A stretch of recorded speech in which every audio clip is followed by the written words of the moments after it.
Welcome back, folks. I'm Jake Ellenbogen, and today we are back with JE Live and an important JE Live little episode here because we got to talk about the future of the Rams. We got to talk about this season. We got to talk about beyond.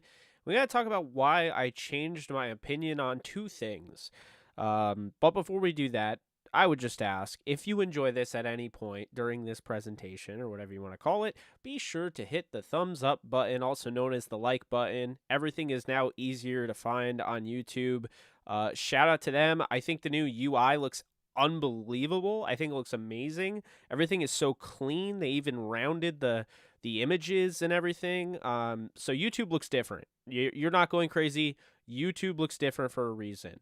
We're going to be talking about a few things. I'm going to be answering questions, and yeah, so I'm actually excited.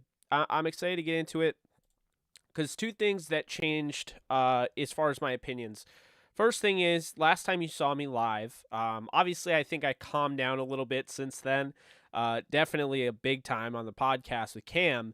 But since the last time you saw me live, I have changed my tone, and I'm going to explain exactly why, and I'm going to explain exactly why I believe the second thing, which I'm going to bring up. But the first thing we're going to talk about is the here and now in 2022. Why did the Rams stand pat? Why didn't they make the move? Why did they not go out and get somebody? I mean, how is that even acceptable? Well, I'll explain this to you. First off, I think the Bradley Chubb move that Miami made, great for Miami. They had an extra pick they acquired from the trade that, they got Trey Lance from.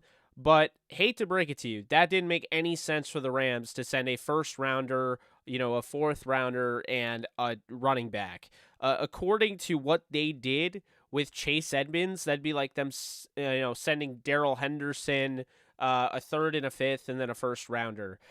No. Okay, Bradley Chubb has some injury concerns. I was already a little skeptical on him before. Felt like he was the most realistic, but I felt like it's Brian Burns. And sure enough, the Rams really tried for Brian Burns. They threw out 2 firsts. They threw out some other stuff as well. They attached Cam Akers to the deal. It didn't work. Okay, they didn't get Brian Burns, and that's okay. Look, I want Brian Burns. I would have loved to see him on this roster. I still think they could definitely use a pass rusher, but here is where I'm at right now, having really processed everything in my mind, okay? First off, we're going to go through it. So I did a little thread on Twitter, and I'm going to say this. I think McVay figured it out to an extent. Hear me out when I say this. I think McVay figured it out to an extent on Sunday. I think they had the right idea. They got things going. They got Allen Robinson involved early on Sunday, and there were definitely some good things. The problem is Sean McVay has become very predictable, especially going up against Kyle Shanahan, and that is why the 49ers have their number. Even Kyle Shanahan being down by a possession, by 2 possessions, 3 possessions, he's never out of the game because it's really easy to telegraph what McVay is doing. And I do think that thing will change over time. I think McVay will get better with that. He's still a young coach. I understand it is an excuse, but he is. And, I always have to remember that. He's been 2 Super Bowls. He's won a Super Bowl. But the stuff I'm seeing, man, on Twitter and whatnot, it's like, guys, there's 10 games remaining. I was frustrated right after the game, but I've had time to process it. I've watched what they did at the trade deadline, which was nothing. But sometimes the best trade that you make is the one that you don't make, essentially. The best trade is the one that you don't make. And I think in this case, the Rams did not need a running back. They were interested. They were interested in a pass rusher. They were interested in an offensive lineman. They tried. What the Rams refused to do is bid against themselves. So the first thing here is I'm going to say if you're ruling them out for 2022, you're wrong, okay? You got to let this thing work out. You got to see what they have. They have a lot of talent. Talent is not the issue. A playoff roster would probably look something like this. A playoff lineup. with Matthew Stafford at quarterback, Darrell Henderson, Kyren Williams splitting time at running back, Ben Skoranek, fullback wide receiver with Cooper Kupp, Allen Robinson, Van Jefferson, Tyler Higbee, and then an offensive line of Alaric Jackson, David Edwards / Coleman Shelton, Brian Allen, Ode Ibushi, and Rob Havenstein. That is not a bad offense. They got to get it working, but I think once they figure this thing out, once they develop the continuity on the offensive line, we saw Bobby Evans is the weak link. We've known this. This isn't anything new. Once they figure this out, they are going to be good to go. They have way too much talent to sit here and say they can't figure it out. They can't do it. We've already seen, spots this year, the Falcons game. Okay, I'm not willing to act like this is the 2019 team all over again. They have way more talent than the 2019 team. We move on. Okay, so the defensive side of the ball. They had a bad game, okay? They had a down game. That's what happens when you don't get run support. Talking about a baseball analogy, well, look, they scored 14. They're up 14-10. You go into the second half, your offense doesn't put up anything. You're playing a bend-don't-break style defense. Hate to break it to you, you're going to get tired. And if your offense isn't picking you up, the momentum, the confidence that has instilled in your team is now gone because you're like, all right, well, now if we give up a touchdown, we're not coming back. So you have to think about that. So this defense right now, my projected defense going into the playoffs, if they make the playoffs, I do believe they will. Aaron Donald, Greg Gaines, A'Shawn Robinson, Leonard Floyd, Bobby Wagner, Ernest Jones, Justin Holland / Terrell Lewis, Jalen Ramsey, Troy Hill, Jordan Fuller, Nick Scott. Okay, it's not the best defense, but now let's look at the Super Bowl, right? Let's look at the Super Bowl lineup here. The Super Bowl lineup for the offense was Matthew Stafford, Cam Akers, Cooper Kupp, Odell Beckham Jr., Van Jefferson, Kendall Blanton, Andrew Whitworth, David Edwards, Brian Allen, Austin Corbett, and Rob Havenstein. Say what you will, but I'll take Tyler Higbee over Kendall Blanton. They did not have Tyler Higbee in the Super Bowl. Love OBJ. They had him for one quarter. So for the most part, that was literally Ben Skoranek. And then you look at the offensive line. They miss Corbett, okay? They miss Whitworth. But if Alaric Jackson continues to play on the level that he has shown, then they're not going to miss a left tackle. It doesn't matter that it's Whitworth. He's a fantastic player. He deserves all the praise, and he's going to be a Hall of Famer. But if Alaric Jackson is playing good football at the left tackle spot, they're not going to miss anybody. I'm losing my voice. Awesome. But they're not going to miss anybody. My point here is they do miss Austin Corbett because there is an issue at left guard, which I do think will be fixed once these guys get healthy. Bobby Evans isn't a starter. This isn't anything new. He gave up 4 out of the 8 pressures they allowed. He gave up 1 out of the 2 sacks they allowed. But another thing is, they really did a nice job against a really good pass rush. So that's another thing. The offense is trending upward. That's something that gets, bottled up when you look at it. Now, let's look at the defense. Aaron Donald, Greg Gaines, A'Shawn Robinson, Leonard Floyd, Ernest Jones / Troy Reeder, Von Miller, Jalen Ramsey, Darius Williams, David Long, Eric Weddle, Nick Scott, Taylor Rapp. I mean, Von Miller is the one piece in that defense that they are absolutely, yes, I wish they had him, okay? You have to, obviously if they had a guy like that, great.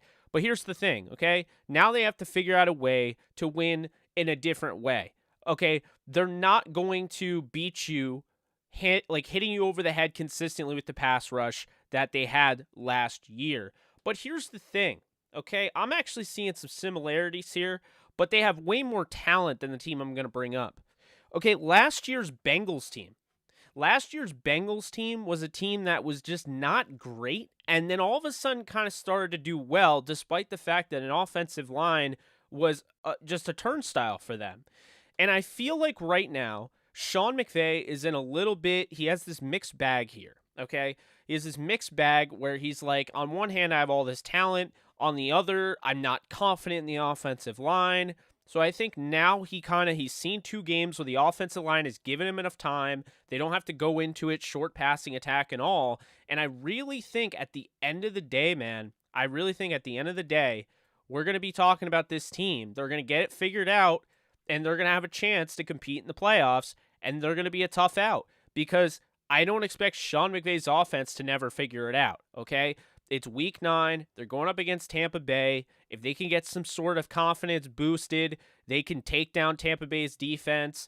That would be huge. Then you got Arizona, you got New Orleans. Those are games that you should win. Then you have a tough test against the Chiefs. Talk about that game. If you were to win that game. See, here's the thing. Okay, this is the biggest issue I had with the Rams losing to the Niners, is that it wasn't the end of the world. It was just a huge opportunity to make your life way easier, because now all of a sudden you beat the Niners and they're not 4-4, they're 3-5, and you have a chance to now, push it to, 2 games ahead of them. So that's a big thing there. But the way Niners fans are talking about their team, I mean, they did not play well.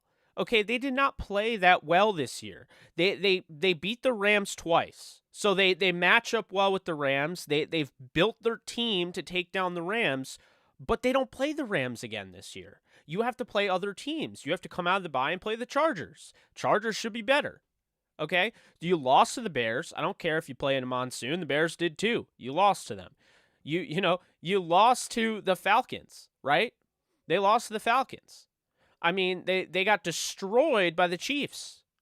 So this idea that, like, the Niners are on this other level, I keep seeing these tweets and these sound bites from ESPN and whatnot, and it's like, so we're just going to ignore the fact that they were staring a 3-game losing streak right in the face going into the bye?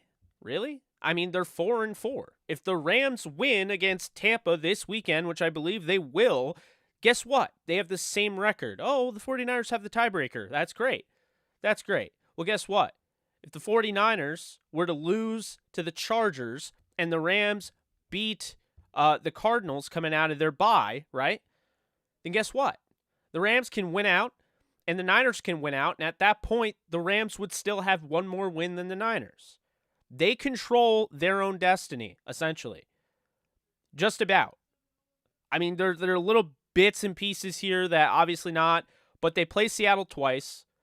They're down by 2 games in the division to Seattle. If they beat them once, they have the tiebreaker. If the Niners lose 1 game, the Rams control their own destiny if they beat Tampa. So I don't know why a team that literally was just in the Super Bowl, won the Super Bowl, has been one of the best teams over the last however many years, is now the team that we're not going to even give them a chance to compete. We're not even just going to throw in the towel. And this brings me to my next thing, okay? The idea that they didn't make a trade automatically means that they're throwing in the towel. I've seen a lot of that. You could not be more wrong if you think that, okay? This team is not throwing in the towel, okay? They're not. They're not, because if they were, they wouldn't have been pushing, they wouldn't have been pushing to acquire all those players. But here's the thing that smart teams do, and they have a lot of experience trading. Smart teams don't just settle, okay? They're, you know what? We need him. Let's just give them all the picks that they need. No. You pay your price. You don't pay extra. You don't pay a premium if you need a running back. I'm not paying a 5th rounder for Jeff Wilson, right? I mean, I don't know why anybody would. You can't find a Jeff Wilson on your roster? I mean, here's my thing, okay? The Rams have 10 games to go. They got way too much talent at this point to give up on this team. Way too much talent. And we already know that they've won a Super Bowl getting swept by the Niners. They've won a Super Bowl losing 2 games to the Niners and winning the 3rd game in the NFC title game. They've won a Super Bowl losing to good teams. Everyone's like, oh, well, the Rams don't beat anybody. You're right. They didn't. They couldn't beat the Titans. They could not beat the Niners twice. They lost to the Packers. But they still won the Super Bowl. Oh, well, everyone that they've played that's good, they've lost to. Sounds like last year. See, the thing is, if I have to trust one coach or one organization, am I trusting the Philadelphia Eagles right now, who they're undefeated? They've never been in the big game in the playoffs. They've played in one wild card game. They lost by 2 possessions to the Bucs, who the Rams beat. Am I trusting them? Or am I trusting the team that has been there before? Am I trusting the veteran quarterback in Matthew Stafford? Am I trusting the team that went through all those injuries? Philly has to prove themselves. The same goes for the Cowboys. The same goes for the Giants. The same goes for the Falcons, the Saints, the Panthers, whoever ends up there. If you're not Tom Brady and the Bucs, if you're not the Rams and Matthew Stafford, then you have to prove yourself. It's not as simple. And when you talk about, remember, don't forget, it was 2018 going into 2019. The Rams are going to the Super Bowl. They're the better team than the Patriots. We all know that. It was the Rams and Chiefs. Those were the two best teams that year. But who won the game? The Patriots. Do you think the Patriots win say they play that game 10 times. Do you think they win that game 6 times? I think they win probably 4-3. I think the Rams win the majority of those times. However, they play one time in the Super Bowl, and the Rams did not have the experience. Sean McVay did not have the experience Bill Belichick had. Tom Brady had the experience that Jared Goff didn't have. So you can say, well, Jake, why are you bringing up something from last year? Why are you using last year to justify this year? I think last year does justify a lot of this year, because the whole point is we still have 10 games to go, and there are still people that can't give this team a chance to breathe. They're 3-4. Okay, that's not great. They're not 1-6. The season isn't over. Who's separating?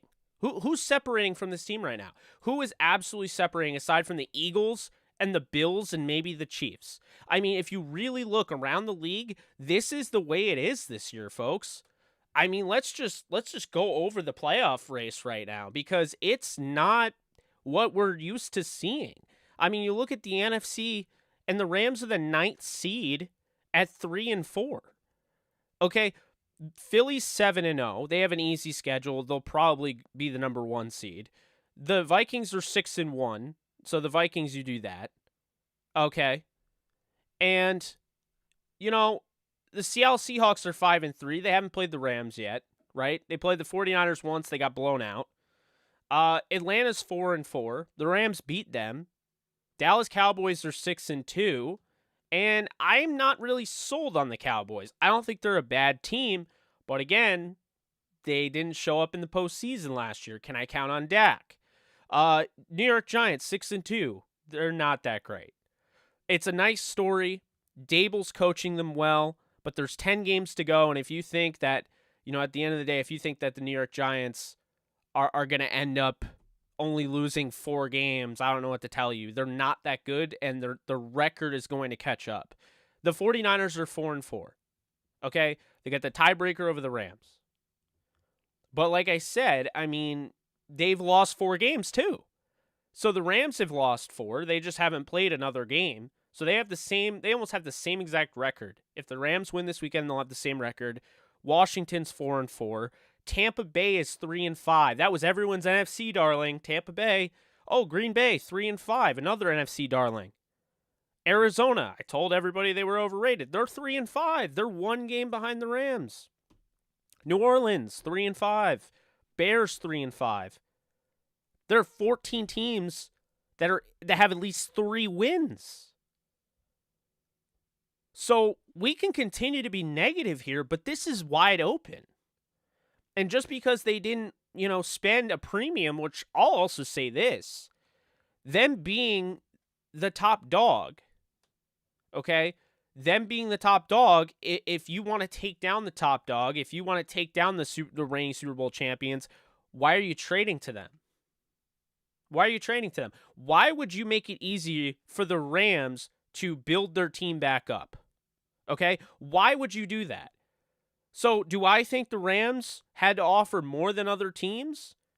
Absolutely. I think the Rams absolutely were forced to offer more than other teams to acquire talent. I believe that. Jake, we're dead. No Burns, no Chubb, no Josh Allen. Our pass rush is AD only at the moment.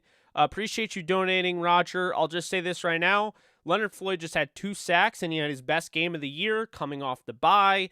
The knee looks good. You get him going, and all of a sudden it opens up everything else because you have him, you have AD. You saw Greg Gaines got a sack. Don't forget about that.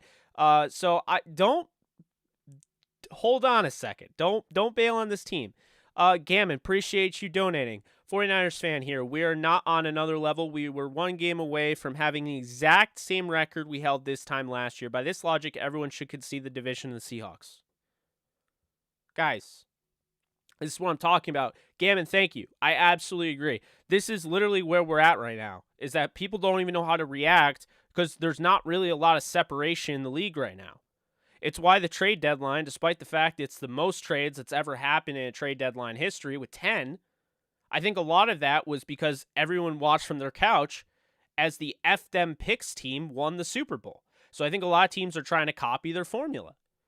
Now, that puts them in a position to now you have to prove yourself. Can you draft on the level the Rams draft in the later rounds? Otherwise, it's going to blow up in your face. But that's what happened. And the reason I think a lot of teams didn't trade players that you would have expected would have been traded. I mean, think about this. The Browns probably traded Kareem Hunt if they lose that game to the Bengals. That's 2-6. Odds of making the playoffs, not great. 3-5, you're still in it. You're still in it. You know, you talk about the Bears. The Bears are thinking, oh, they're throwing it away. They trade Roquan. They trade Robert Quinn. They go out and get Chase Claypool. They're 3-5. They're still in it. Right? I mean, you talk about that. I mean, the Falcons. Guys, Falcons, people thought were going to be sellers at this point. Here they are. They're 4-4 leading the division, and they go out and they get two guys right before they beat the buzzer of the trade deadline. They go out and get Fenton, and they get Dean Marlowe from the Bills. So, I mean, it's just a weird year. Nothing's guaranteed. Well, if the Rams lose this weekend, then the conversation is how good are the Rams? And I think if the Rams lose to Tampa and it's not close and they show up the way that they did in the second half against the 49ers, then you have your answer. They're just not that good. But let's give them the opportunity to really prove themselves. We know that they struggle against the 49ers. That's nothing new. So, I don't know, man. I'm not giving up on this team. Zakwa, thank you so much for donating. I appreciate you. Ryan, thank you so much for donating. What is you on Steve Nash release today? My take is I think it's way too early to do that. I just think that's way too early to fire a coach in the NBA season. I mean, there's been 8 games played. But in addition to that, let's be honest here. Hardly any games played. And the fact of the matter is that Kyrie Irving has pushed out another head coach. It was Kenny Atkinson before him. So, but appreciate you donating. Guy Smithson, thank you so much for donating. Next week is make or break for year game. I won't say it's make or break. But if we want to keep having this, optimism, it'll be blind if they lose the Tampa Bay Buccaneers game. Like they got to beat Tampa Bay. They're a better road team than a home team. They got to beat Tampa Bay. They got to take them down. It's that simple. I don't care. Brady doesn't lose 4. I don't care. Brady's going to lose 4 straight if they don't play well enough. They should have already lost 4 straight. The game that they won against the Falcons was complete ridiculousness. I mean, they sack Brady on 3rd down and they call it roughing the passer. I've never seen anything like it. Let's see. Do you think Lions draft Bryce Young if they still have number 1 pick? I think they do. Great question. Thank you so much for donating. I do. I think he's the best quarterback in the draft until I really dive into the draft. The good news is, as long as the Rams don't get rid of all their picks in the offseason, the Rams will be picking the 2nd round again. I understand people are like, I don't really want to see Tutu Atwell or draft another Cam Akers, but I love the 2nd round. I think it's the best round. It's my favorite. I think you have more of a chance of stealing some really good talent in the 2nd round. 1st round, there's a lot on the table. There's a lot riding on it. I love the 2nd round. There's some of the players, they're number 1 on my board for position, and they go in the 2nd round and they end up succeeding. So I like the 2nd round. It'll be nice to be able to pick there. So looking at it right now, The Rams have the hardest strength of schedule out of any of the teams that are in the top 10 in the NFC. So, yeah, I mean, I don't mind the media calling out the Rams' struggles. They're definitely there. But I just think eventually you got to show some consistency. I agree with you there. But I don't mind them calling him out. I just think that they overrate the Rams to an extent as well by propping up the Niners. Like, I don't feel like the Niners winning that was. I'm not gonna say it wasn't a big deal. But I don't think it makes them the Super Bowl favorites like some people are saying. I gotta see more. Oh, John McVay died? Oh my God. Wow, 91, 5-time Super Bowl winning executive. Sean McVay's grandfather. Well, rest in peace to John McVay. That's awful. That's tough for Sean. He's gonna have to coach this weekend, and that's gonna be tough.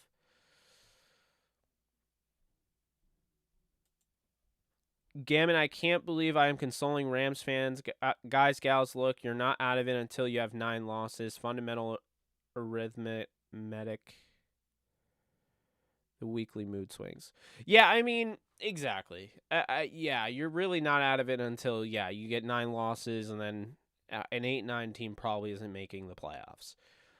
But, I mean, this is pretty winnable. You know, when you look at the schedule, not to look too far ahead, but the Bucs are 3-5. You got the Cardinals that are 3-5. You have the Seahawks and the Chiefs and the Saints. The Saints are 3-5. So you got 3-5 teams back to back to back. And then you play the Chiefs, who are 5-2. That's your really good team that you're facing. You have Seattle, who right now is 5-3. They're not the best road team. That's going to be in LA, and I may or may not be at that game. We'll see how that goes. The Raiders, 2-5, have not won a game on the road. They, obviously go to LA. The Packers in Green Bay, they're 2-2 at home this year. They're not the ferocious Green Bay Packers in the frozen tundra like we're used to, although this will probably be a cold game. This could be a difference, this could be a huge momentum turning point in the season. I mean, Sean McVay has not beaten Matt LaFleur, since he has taken over with the Packers. He beat Mike McCarthy in 2018. Broncos. Denver Broncos are 3-5. They're 1-3 on the road. They go to LA. The Chargers. Well, we're not going to talk about a road and home and all that because the Chargers are 2-2. The Rams are 1-1. I mean, at the end of the day, they're both at home. The Chargers are at home versus the Rams on the road, whatever. I think it's going to be funny when the Rams show out. The Rams fan base shows out more than the Chargers, even though they're the road team. And then Seattle wraps up the season, the finale in Seattle. It feels like we're back in 2016, 2015, where it just seemed like every year it ended in Seattle. So that could be a huge game. But this is not a really, really hard schedule. And, guys, I'll say it. The reason... what was it? Exactly. Hey, really appreciate you donating, Kevin. Appreciate you donating. I promise I won't tell Niners fans that you're donating to a Rams fans channel. It does mean a lot, though, and you're one of the good ones. One of the few good ones, I'll say. I've had some bad experiences with Niners fans, and not with you. So, one of the good ones. I appreciate you. Remember, it's 7 teams that make it in, not 6. Exactly. I mean, So here's where we're at. All right? Here's where we're at. Rams are 3-4.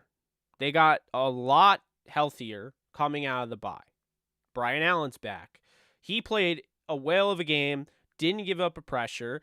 Ode Abushi not getting any credit, didn't give up a pressure. Right guard literally joined the team about 7 weeks ago, and the guy's going in there and not giving up a pressure against the Niners. Not talked about. Havenstein, 1 pressure. Alec Jackson, 1 pressure. So you know Bobby Evans is the weak link. That'll be fixed.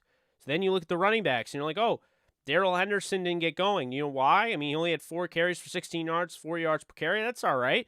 But he was sick. He had the flu. And so because of that, he had a breathing issue, according to Sean McVay himself. So because of that, they weren't able to get the running game going because as much as I like Ronnie Rivers, he's not going to be able to do whatever he wants behind an offensive line that has to get better at basically run blocking. They've gotten decent at pass pro. Now they need to fix their run blocking. So you talk about those things, right? Then in addition, everyone's like, they need a running back. Well, guess what? Good news for you is that there's a guy by the name of Kyren Williams that does literally everything you want a running back to do, and he's likely going to come back this weekend. And I think if he comes back, you have him, you have Darrell Henderson, you have all the weapons around you. Say you start winning some games now, right? You get, Kyren Williams going, who can help you in pass pro. He can help you as a receiver.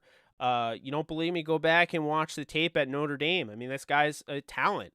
But when you look, I mean, if the Rams beat the Buccaneers, they're 4-4. Rams beat the Cardinals, they're 5-4, and if the Rams beat the Saints, they're 6-4 going into the Chiefs game. Which say they lose, they're 6-5. Okay, 6-5 at that point in the season. That's right. That's going into December. 6-5. Say you take down Seattle at home, 7-5. You got the Raiders 8-5. Now you're 8-5. Going into the Packers game at Lambeau, potentially OBJ could be back by then. And I think if at that point, if you're looking at 8-5 going into Lambeau, I think Odell Beckham Jr. is very much in play for the Rams. The Rams saved money. They didn't go out and get anybody. So they would have that. They would have that ability to go out and get OBJ. And I don't think it's a guarantee that he signs elsewhere. Okay? I don't. So I'll say that now. Looking at this again, calm down. Okay? Calm down. I understand. The trade deadline's a lot of fun. I get it. But you don't want to just trade just to trade, right? And there are guys that are going to get cut.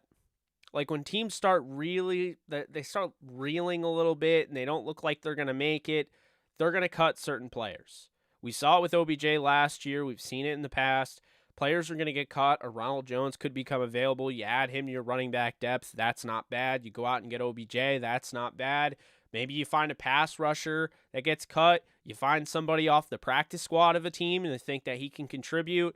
The Rams are not done retooling the roster. They're just not going to be doing it through the trade deadline because it's up. Now, could we argue that the trade deadline's too soon? Absolutely. If you follow baseball, the trade deadline is at the end of August, right? So that is way down the line. You get about a month to go after the trade deadline.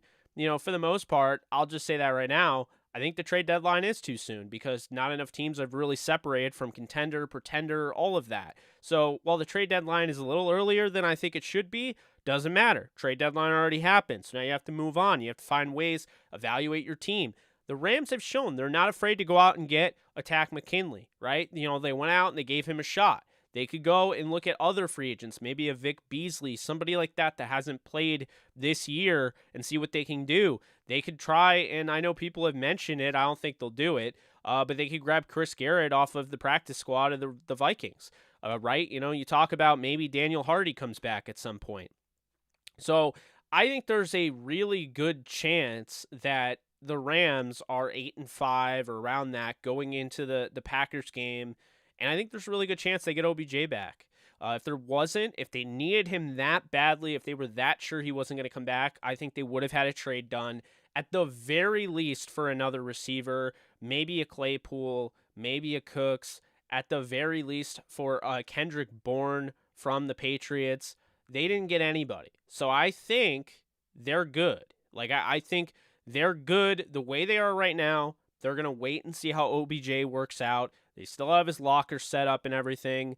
I don't know, man. I'm excited because I think it's a huge opportunity for the Rams where, It may be, one of those things where it's corny, but what doesn't kill you makes you stronger.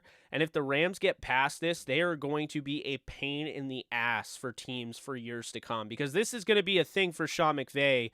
He's in, this thing here where you saw 2019, and let's be honest here, they make the playoffs if it had the current structure right now with the 7 teams. So technically that would have been a playoff team. So if Sean McVay, who's gone through 7 different, potentially their 8th different, if they don't play Evans this week, this is their 8th different, combination of offensive linemen. They've had a myriad of injuries in the secondary. You talk about all three out of the top 4 corners were out. You lose safety Jordan Fuller. Taylor Rapp has spent some time injured. They've been banged up everywhere, essentially. If he were to put together a team that goes to the playoffs and makes a run in the playoffs with what he's gone through, that would be saying something, not to mention what they're going through with Cam Akers. I mean, my God, I cannot believe this guy, all the stuff. I don't know if he's saying it, but, I mean, Josina Anderson reported today, basically he's looking for some fair, kind of this situation, kind of making it fair for both sides. I don't see what's unfair. Cam Akers, here are the facts, hasn't played in 3 weeks. The Rams were obviously on a bye, but Cam Akers hasn't played in the last 2 games, and guess what? Cam Akers still leads the team in carries. So you want to tell me what's fair? I don't know how Cam Akers feels like he's being unfairly used. He just needs to do a better job with his snaps when he's on the field. I just don't agree with the way he's, acting. And when I cover the Jets, I don't agree with the way Elijah Moore's acting. Maybe I'm old school, but if you are signed to a rookie deal, you don't have any argument, okay? You earn your next deal. Or, maybe you get an extension at some point, but you got to prove that. Cam Akers' best season, he had like 625 yards rushing, okay? And everyone talks about 3 games, and he had a really good postseason. But you can't just live off that for the rest of your life. And I know you came back from a serious injury, but, we can't just live off that, right? It's the same thing with Elijah Moore. I mean, it was even worse with him because the Rams are losing, right? Elijah Moore comes out when the Jets they've now won 3 straight. They're undefeated with Zach Wilson. And he comes out and he says, basically, I'm not going to play. He requests a trade because he's not getting targets. I mean, that's ridiculous, man. That's just ridiculous. But I don't know. I'm not a fan of it. I personally would have liked to see them get a deal done. I think he's going to end up getting cut, or they're going to try to force him in. But I don't think it makes any sense to force Akers into this running back room. I don't believe it makes sense, because here's the thing. If you force Akers into this running back room, it takes away from Henderson, it takes away from Kyren Williams, it takes away from Malcolm, and it takes away from Ronnie Rivers. All 4 of those guys, I'm going to tell you exactly why it takes away from them, and it hurts the team. Akers can't pass protect. He misses holes, okay? His thing is creating yards after contact. That's not great because here's the thing. We need guys that are going to create yards before contact because right now the offensive line isn't blocking on the level that you want them to. So here are the facts, right? Henderson can do that. Henderson helps you on all downs because he can help you in the receiving game. He can help you in pass pro. Same thing with Kyren. Malcolm Brown can help you in pass pro. He's not great in the receiving game. He's better in short yardage. And then Ronnie Rivers is great in the receiving game. He's not really great in pass pro or, just short yardage. So you have guys that can help you in every way. Now, if you put Cam Akers in there, that pass pro thing, when he's in there, now you have to know, okay, I don't even think I can throw and trust Cam Akers in pass protection. And that is an issue. And it creates a tell for the defense. When you run in one personnel grouping, a certain set, every time Akers is on the field, everyone's going to know, oh, okay, number 3's getting the ball. They're not faking it. Number 3's getting the ball. Because they always run the same set. So it becomes a tell. It's like tipping pitches. I've said this many times before. It's like tipping pitches. You can't afford to do that. I missed okay. A-Dog, thank you so much for donating. I really appreciate that. Shout out to you, Jake. I wish we would have traded for somebody, but then again, we probably didn't trade for Kareem Hunt because we can just get him after this year without having to give up picks. That's true. I think if they're looking at any running back to sign, Tony Pollard to me is a no-brainer. I think he'd fit this offense perfectly. But I don't think they're going to go that route. I think they'll stay away from paying running backs. But, I would not mind them bringing back Darrell Henderson, who can help you in every area of the game. But that's probably why they got Kyren Williams, I expect. So I don't expect him to be back. But I think Tony Pollard would be incredible. He would be a guy that it would be like having he's not Todd Gurley, but it would be kind of like having Todd Gurley again, a guy that can just do it all and do it all on the explosive level. Because Henderson's really good, Tony Pollard's really, really good. So I would love to see that, but I don't know. We'll see. Honest question: football shape ready? How football shape ready will OBJ be coming back in December, going into cold, freezing Green Bay? Great point, Coach. I think really what they would do is they would use him the same way they used Van Jefferson against the Niners. Van Jefferson wasn't as fresh as they would have liked him, but what he did is he goes down the field, it opens up that crosser to Cooper down the left sideline. It went for like the 24-yard explosive play. Those are the little things where now you have OBJ out there, and I mean, he already did it last year, right? Like, this guy didn't know anything about the playbook, and he's going out there and he's catching passes, and he caught a bomb against the Packers. I think just that speed you have to respect anytime he's on the field. Then you have Allen Robinson, Van Jefferson, Cooper Kupp, Tyler Higbee. I mean, all these guys, I think just having him out there would open up the door for a lot, and you could use him as a decoy at first. And then when he gets comfortable, you use him more and more and more. You get him ready for the postseason.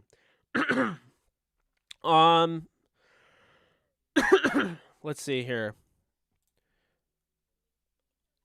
Gammon, thank you so much. My God, I appreciate all the donations. It really means a lot. We're starting off November on a great note, I guess. Gammon, I don't believe that Jake is feeding your fan base false hope. Let's be honest about the facts. The NFC as a whole is underwhelming. NFC's best team won't beat the Bills/Chiefs. Tough pill. I agree. And, I feel like, let's be honest here, the Niners could. Because if the Niners put together their perfect formula of a game, where they get those explosive plays from Debo and Christian McCaffrey, they got a defense that can force turnovers, they got a good special teams unit that can block a punt like when they did against the Packers.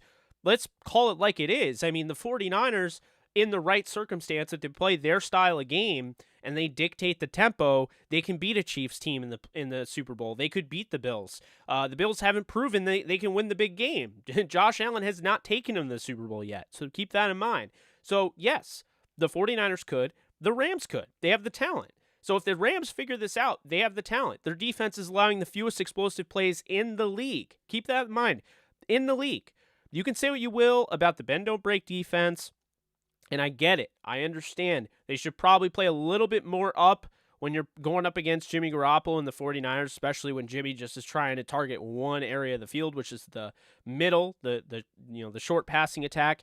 But what I'll say is that when you look at the Rams, the 49ers, those are two teams I think that could beat the Chiefs and Bills. Now, I'll say this. If Garoppolo has to throw, I don't think that they're going to win. But I think that, the Rams, the 49ers, I don't buy the Packers. I don't. I think the Packers are the one team.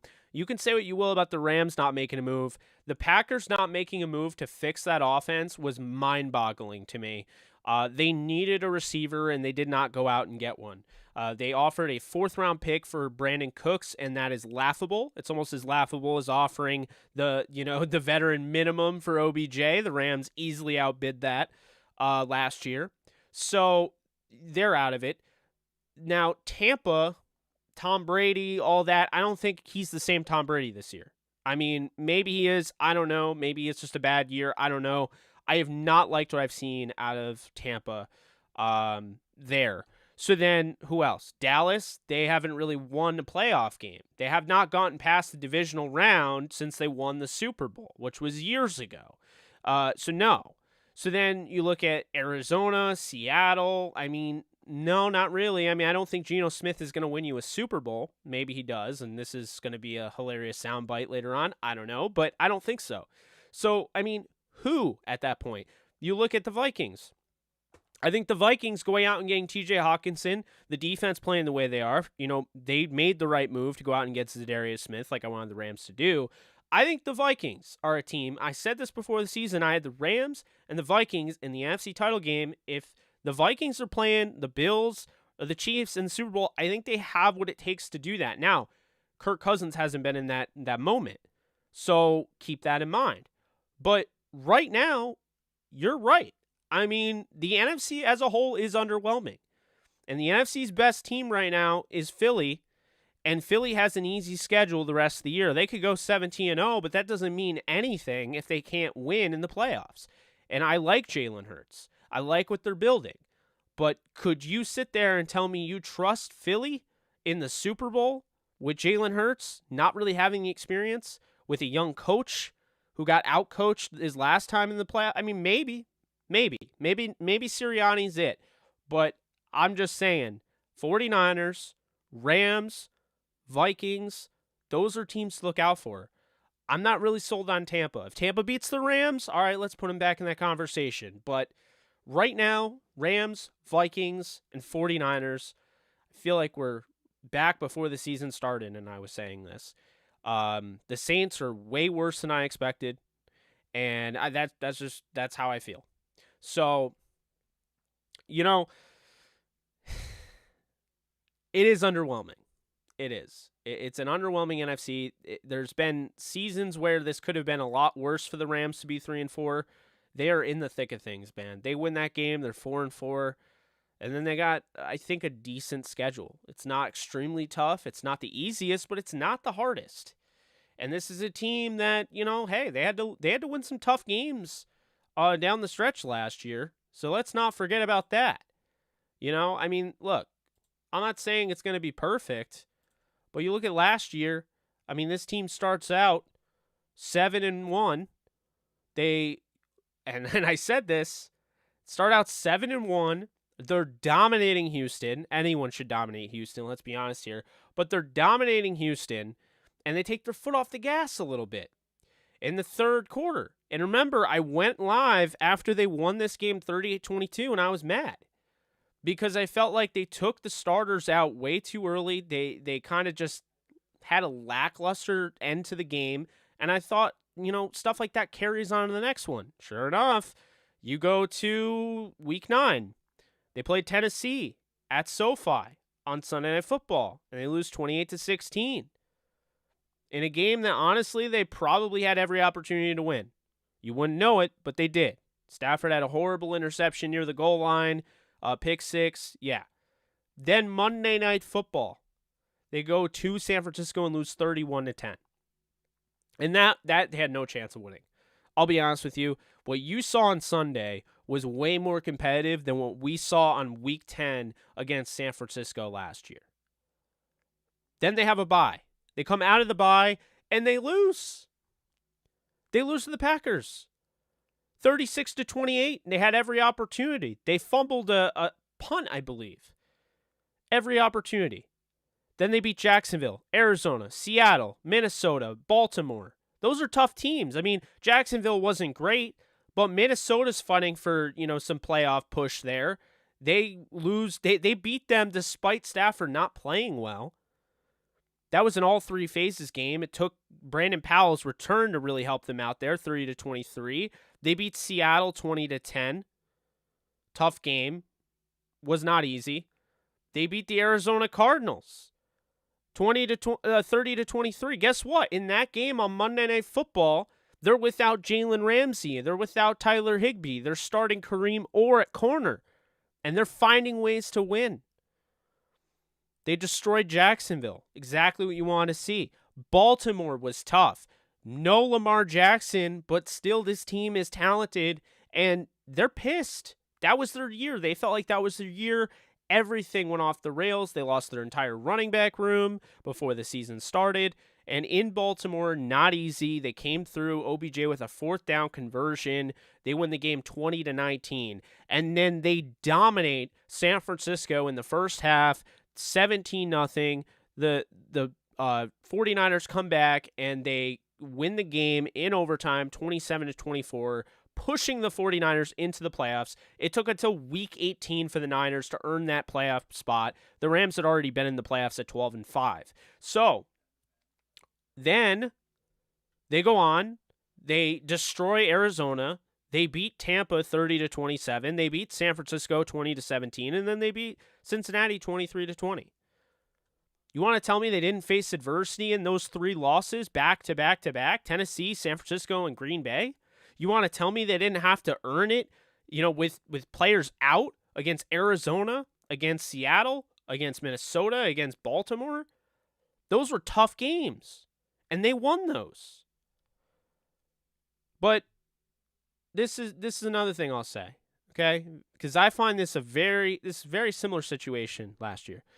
So there was a team at this point last year, and they were better. They were better than the Rams are right now, record-wise. But they had a god-awful offensive line. They had injuries to their offensive line. They had a god-awful offensive line. And that team was the Cincinnati Bengals. That ended up going to the Super Bowl. And they lost the game. They're 5-3. They lose to the Jets. Fall to 5-3 after blowing out the Ravens 41-17, blowing out Detroit 34-11. It was like Detroit's only non-close game. Cincinnati's 5-2 going into New York. They lose to the Jets. They're 5-3. And then they lose. They get blown out by Cleveland, which that still to this day doesn't make any sense to me. They lose 41-16. They're 5-4 going into the bye. This offensive line was brutal and could not protect Burrow, but they continued to rally their way through the season. They beat the Raiders 32-13. They beat the Pittsburgh Steelers 41-10. They're 7-4 at that point. They lose to the Chargers 7-5. They lose to San Francisco in overtime 7-6. They're 7-6 in Week 14, folks. This team that represented the AFC in the Super Bowl is going into Week 15 at 7-6. They lost the last game of the year. They go to 10-7. I mean, I'm sorry. I'm not giving up on this team. I'm not doing it. Not doing it.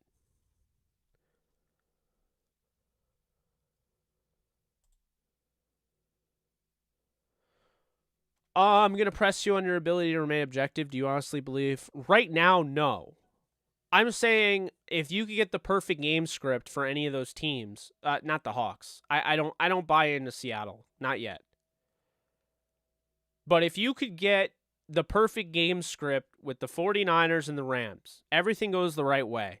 The 49ers get turnovers, Bosa gets sacks, you get sacks from Arik Armstead, you get sacks from Ibukam, you have maybe a big play from Hufanga, big play from Fred Warner, something like that.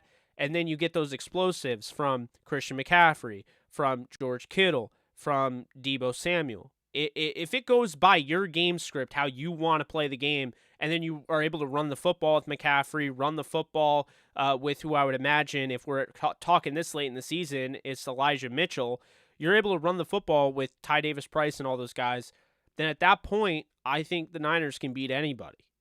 If they're able to play their style of game, they can beat anybody because they can control the game. Same thing with the Rams.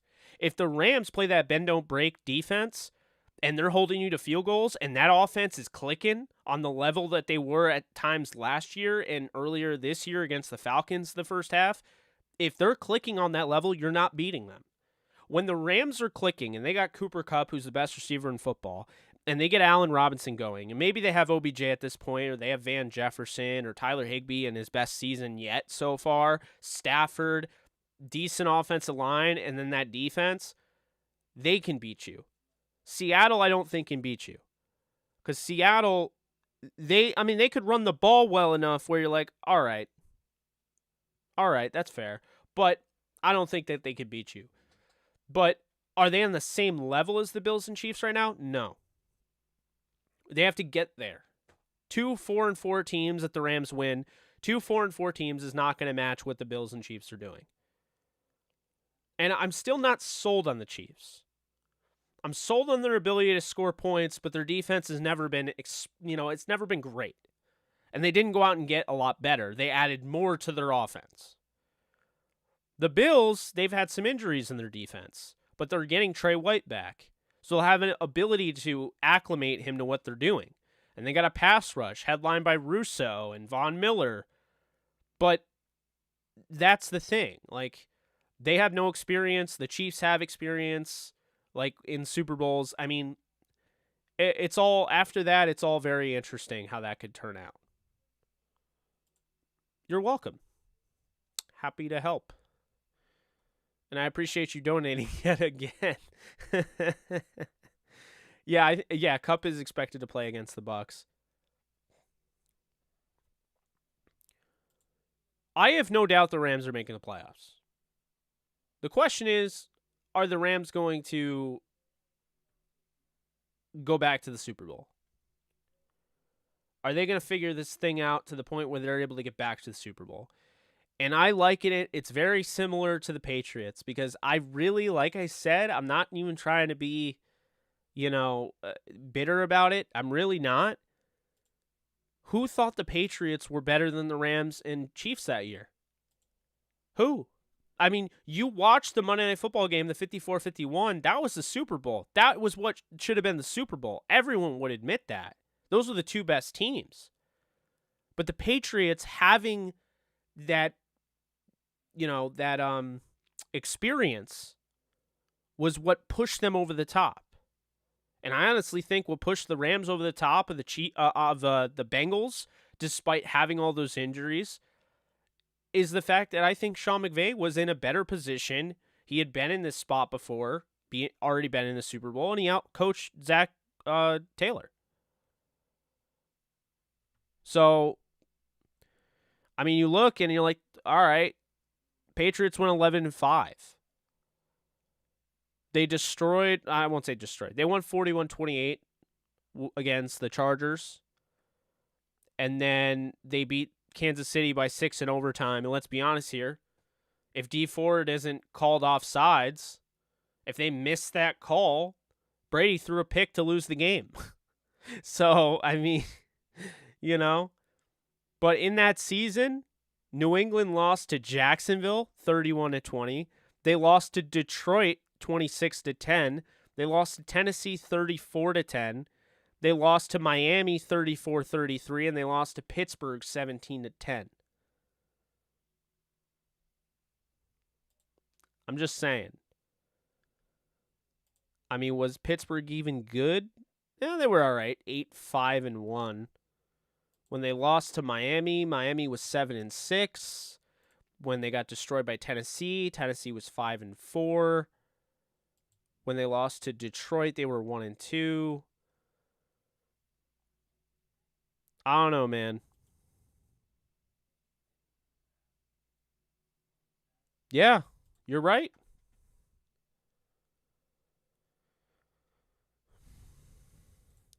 I mean, they're not really what ifs, though.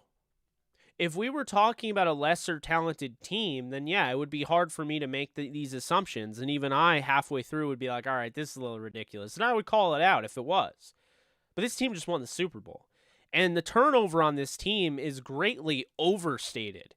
Because I'm not saying this is the greatest depth chart to ever grace planet Earth. But as of right now, from last year, I think they have the same quarterback, obviously. They have a better running back who's leading the way in Darrell Henderson. And I think they'll be better off when Kyren becomes, kind of the 1-2 punch with Henderson than having Cam Akers and trying to force Sony Michel into an offense that he doesn't fit and having to force themselves to adapt to Sony Michel. Cooper Kupp's the same.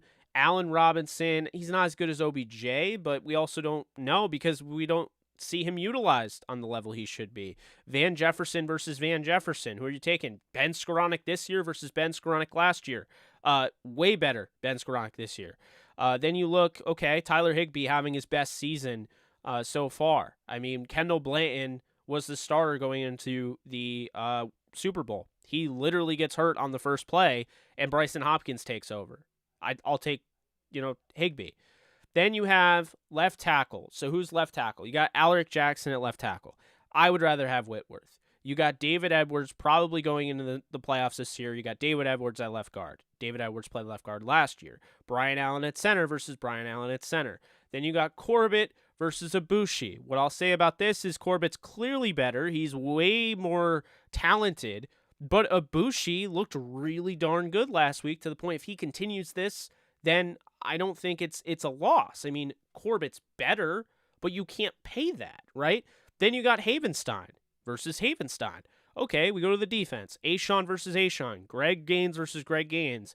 Aaron Donald versus Aaron Donald. Leonard Floyd versus Leonard Floyd. Ernest Jones versus Ernest Jones. And then Bobby Wagner versus Troy Reeder. I'll take Bobby Wagner.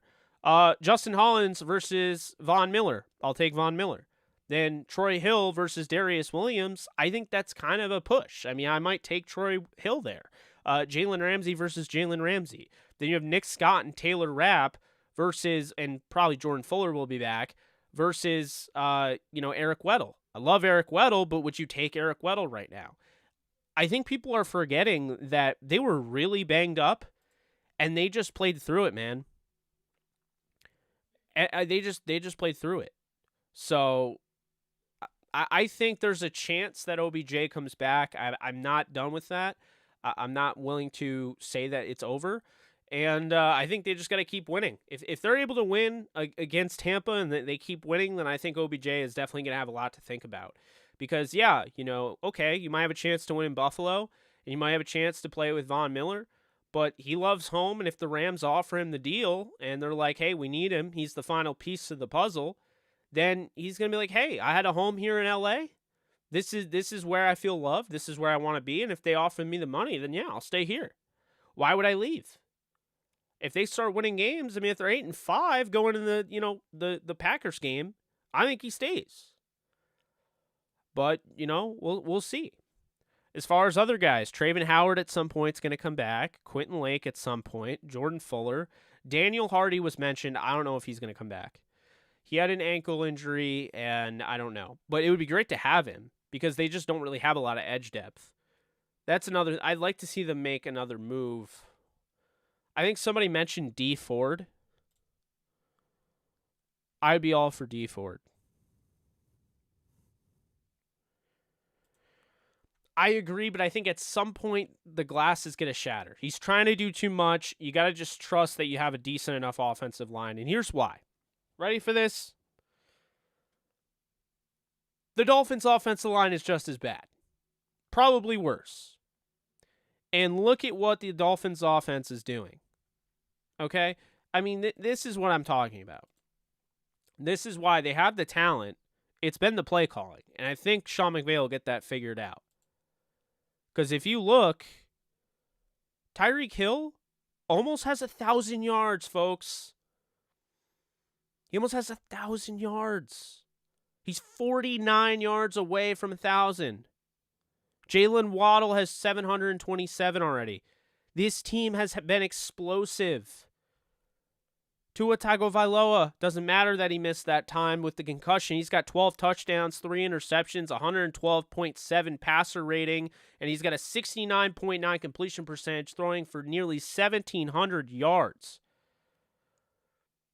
I mean, they're running 4.5 yards per carry with Raheem Mostert, who just became the de facto star. I know they added Jeff Wilson, but Mostert's better. Their defense is good. They just added Chubb. Like, this is a 5-3 Dolphins team that, I mean, the offensive line just isn't very good. From left to right. I mean, Teron Armstead, they paid, obviously they had to pay a premium to go out and get him. Robert Jones, Eichenberg is on the IR. You got Robert Jones, Connor Williams, Michael Dieter, Robert Hunt, Robert Jones as well, Austin Jackson, Greg Little, and Brandon Shell. That's their entire offensive line. That's all the depth. Why are they doing so much better? It's been the play calling. Because whether you realize it or not, McDaniel is a stud. And I think he might be better than Shanahan. I think he is better than Shanahan, if I'm being honest. I think there's early signs that would show you that McDaniel is better than Shanahan at being a head coach. Whether or not Shanahan's the better offensive mind, I don't know. But I think based on what we've seen from this Miami team, not a lot of people were buying into them because of a rookie coach. This guy's 5-3. Okay? This guy's 5-3. He's legit. And I'm just saying, I think beating Buffalo, beating Baltimore, beating New England, those are big wins. I don't know. But again, this isn't to trash McVay. This is to show you that they can fix this. They can fix this. The Dolphins are succeeding without an offensive line. Okay? And Matthew Stafford had time. Going into that game, I feel like Sean McVay tried to put it all out, be like, all right, let's calm down a little bit. Let's not go for the deep ball. Let's go with the short passing attack. No, I think if you're going to simulate a run game and you're going to go with the short and pepper, pepper them with short passing, you got to throw over the top. And I think they'll probably do that coming up. So we're going to see.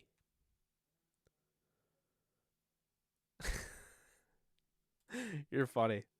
That's a good one.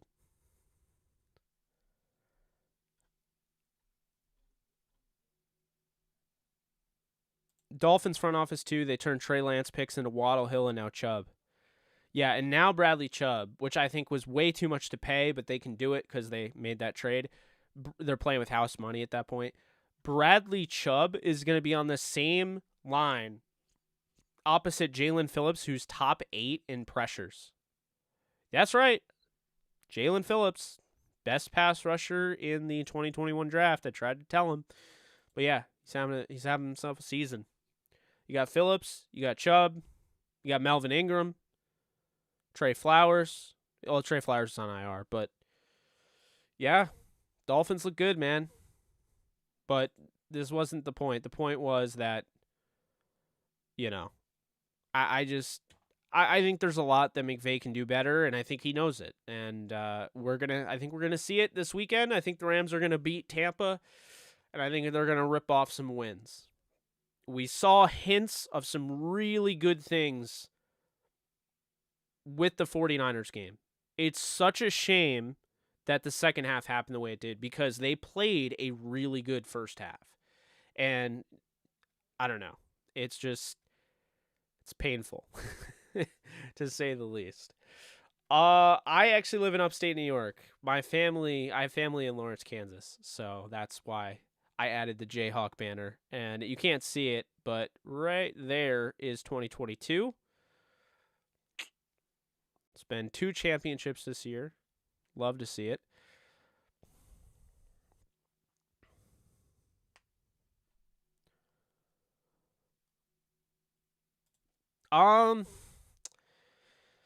Yeah, I don't know. I mean, I think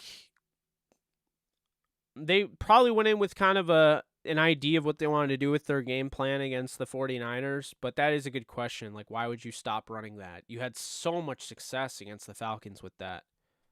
Maybe worrying about putting too much on tape?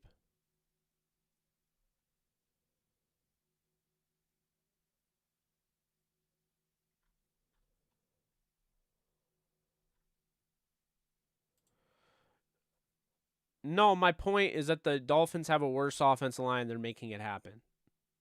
So at some point, the Rams got to make it happen. Don, thank you so much for donating. I have no clue. It's a great question. I have no clue what they were thinking. That bothered me. I wasn't content with just going in at 14-10. I thought they should have tried for a field goal, but, they didn't. They were content with running out the clock. McVay even doubled on it, in his presser, saying that they were just trying to run the clock. I don't know. It was kind of frustrating. Akers was not traded, so as of right now, he's still a Ram, and Josina Anderson reported that he's looking for a fair, I forget the exact word usage, but he's basically looking for a fair outcome. He wants, fair playing time. I don't know how this guy's complaining when he literally leads the team in carries and hasn't played in 2 weeks. What does that tell you? I mean, the guy's been given every opportunity. He just hasn't lived up to it. I don't know. I don't know, folks. I know there's soon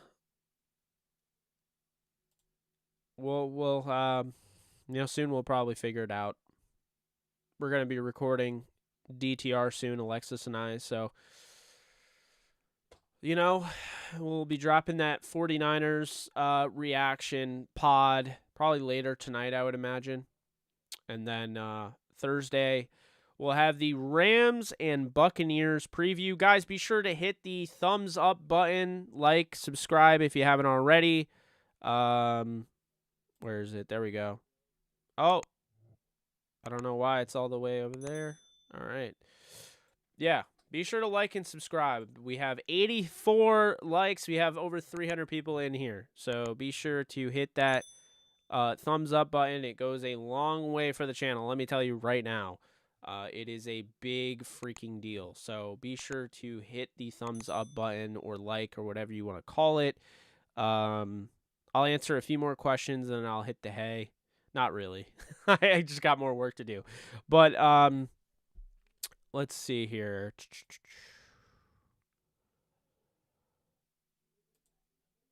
I agree with you. I think he's going to. I know there are people that are concerned about his injuries. He never had injury issues in college. It felt very fluky. So, I'm not worried about Kyren's injuries. I'm very excited for him. The guy just does everything the right way. I gotta say, it definitely shows on tape when you care so much about something. And Kyren Williams and Henderson, by the way, they take it so personally, pass protection. Those are the little things. Like, it's one of those things where, like, if you do the little things, like, I appreciate your game more. That's why I like Todd Gurley so much, because he did everything. Marshall Faulk. There's this common misconception where it's like, oh, guy has to be 6'4" to pass pro, right? No. Marshall Faulk was 5'10", and is not only one of the greatest pass protectors ever, he's one of the greatest running back receivers ever. He's one of the best running backs ever. I think he's the most underrated running back of all time. I really believe that. Because everyone just says, oh, well, he's probably greatest show on turf. Yeah. The Rams traded a second and a fifth rounder to acquire Marshall Faulk from the Indianapolis Colts, and it completely changed their whole team. It's like having extension of the coaching staff at running back. It's like having another quarterback on the field when you have that football IQ. Those guys are rare, man. They're rare. They're not a dime a dozen. And we're seeing it. We're seeing it with running backs like Cam, who they come to the league and they have some success, but they don't get much better in pass pro. They're rare running backs that can do it all. And maybe they're not superstars at it, like Faulk. But you got to appreciate guys that can do that. I think Austin Eckler has done an incredible job of going from a UDFA to being one of the most valuable backs in the league. He's gotten better in pass pro. He's a great receiver. He can run in between the tackles and guards. I mean, he's gotten better as a runner. Those guys are just rare, man. They're not a dime a dozen. So, that's what I'll say about that. I think Cam was getting phased out of the offense as early as week 1, but Kyren's injury gave life to his chances. Hence, the more urgency quote from McVay. He proceeded to blow his opportunities. Exactly. I feel bad to a degree, but I don't, because it's the way, like, you react afterwards. Like, I didn't like the way Cam reacted. Sitting out, bailing on the team, essentially. I wasn't a big fan of that. I can't just sit here and lie to you. Because why would you watch me the moment I start lying to you? Why, fans can pick up on your BS. Like, your audience can pick up on your BS. They can tell when you're being real or not. But this isn't a propaganda channel. I'm not owned by anybody. This is me. Like, when we do live streams, this is 100% unfiltered, unapologetic Jake opinion. Now, it might be humble, but it's based on what I believe in. So,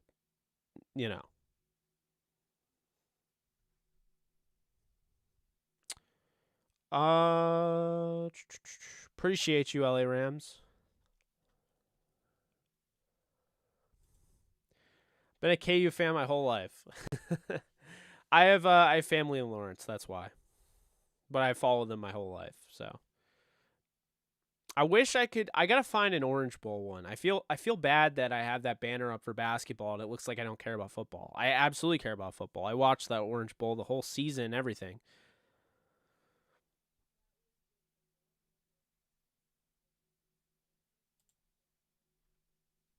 I agree, Brandon. I couldn't agree more, to be honest with you.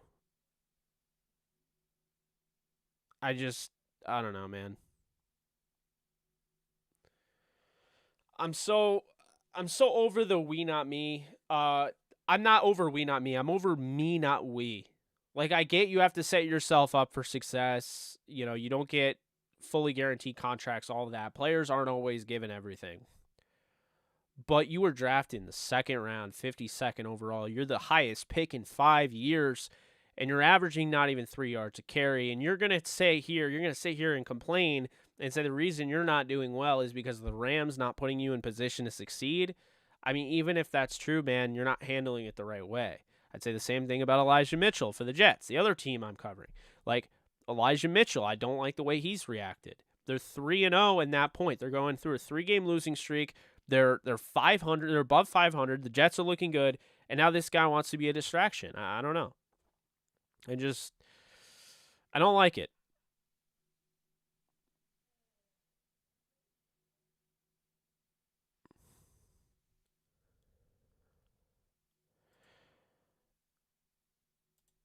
I don't know. Yeah, I'm not really the biggest fan. If Jake is our OC, he will give Hendo 30 carries a game, K. Williams 15 carries a game, and we still won't crack 100 yards between the both of them. If they ran the ball 45 times, they would probably crack 200, man. I'm just being real here.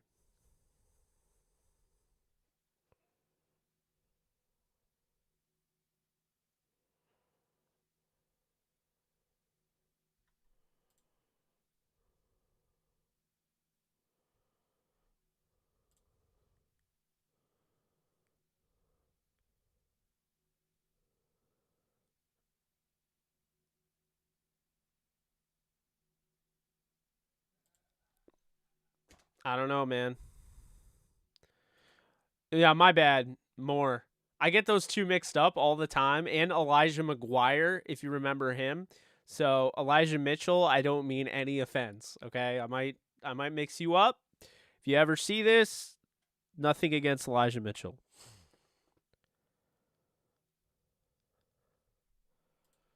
I appreciate you, Coach. Very much appreciate you. I loved that Orange Bowl team. Todd Reesing, Des Briscoe, Aqib Talib. I mean, Jake Sharp, Brandon McAnderson. I could go on. I really, really, really like that team. Anthony Collins being our left tackle. Would play a little bit in the NFL. I mean, that team was so much fun, man. And if they beat Mizzou, they would have been the BCS title game, and I that still bothers me to this day. But the Orange Bowl, I love that. Um, let's see.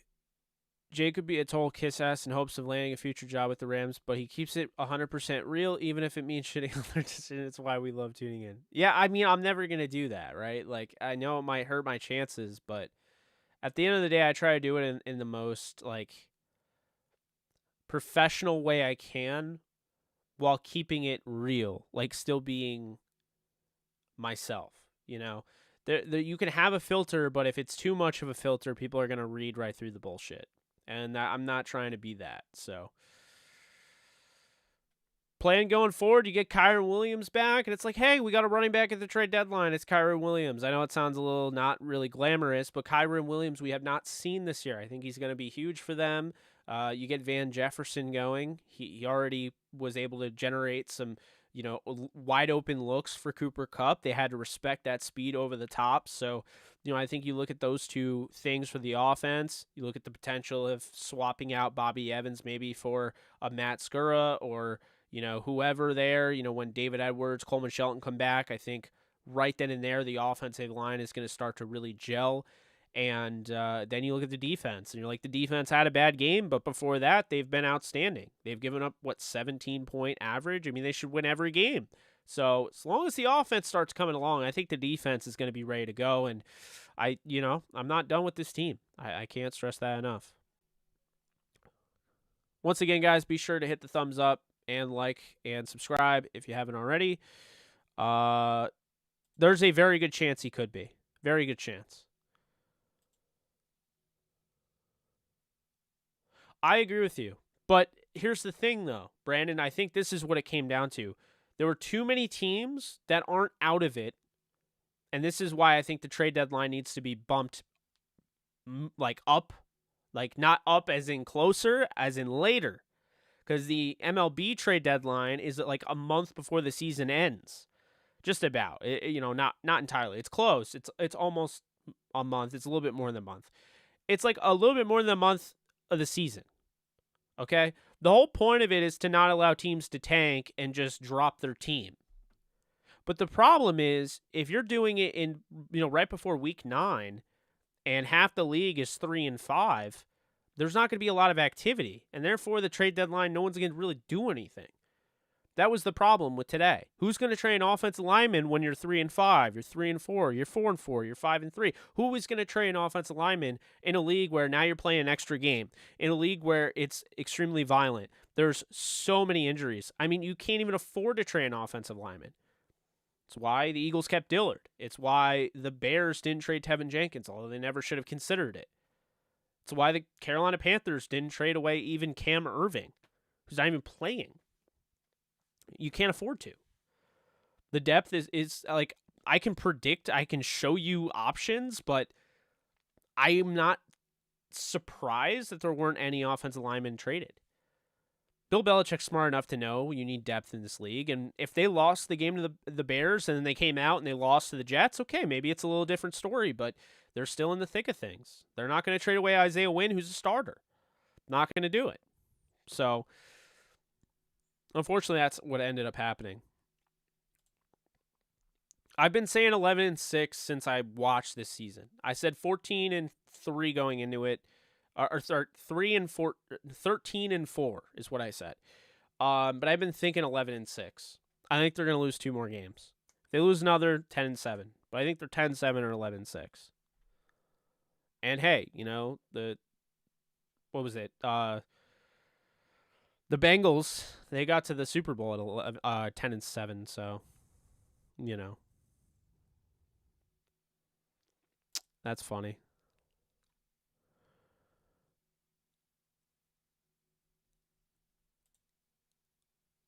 Thank you, Josh. I don't really think the Rams were close with Hunt because the Browns would not get off getting a 4th-round pick, and the Rams don't have a 4th-rounder, so they had to get creative, and they're like, all right, well, you give us a 5th and maybe a 6th or a 5th and a 4th next year.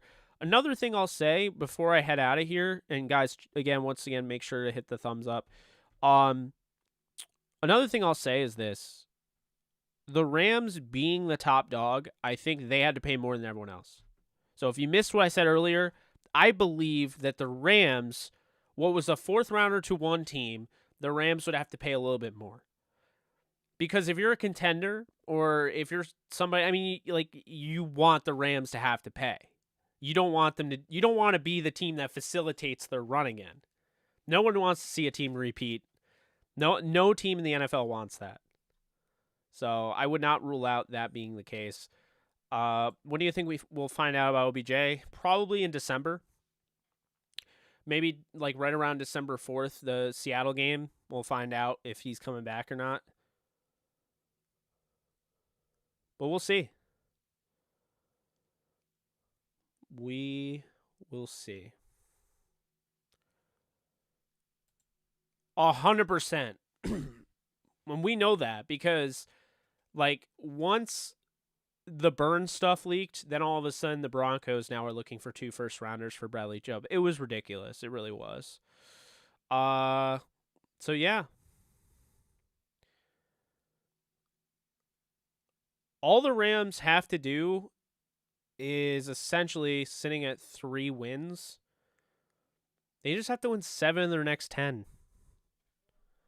That sounds crazy when you think about it, but it's really not that crazy. They need to win 7 of their next 10. and I think they're no doubt in the playoffs. 7 of their next 10 could be they lose to Kansas City, they lose to Green Bay, they lose to Seattle. But I think they probably drop 2 or 3. They don't play San Francisco again. It's not the best, but I don't think it's the worst. It's definitely not over. And the way teams are playing this year, this could be a 9-8 season where 9-8 could get you into the playoffs, but we'll see. But anyway, that's going to do it for me. Appreciate you guys. Don't forget to hit the thumbs up / like icon right below the video. If you're on mobile and you're in the chat right now, you can just scroll out of the chat, hit the thumbs up. Takes 2 seconds. It's free. Takes less than 2 seconds. But it helps a hell of a lot. And also be sure to hit the subscribe button. It's no longer red, I don't think. So, just be wary of that. But that's going to be it. We'll have plenty of content the rest of the week. I'll get you ready for the Tampa Bay Buccaneers game. And excited to go live again soon. So you guys take care. You can follow me over on JK Bogan on Twitter. And that's going to do it for me. Later, folks.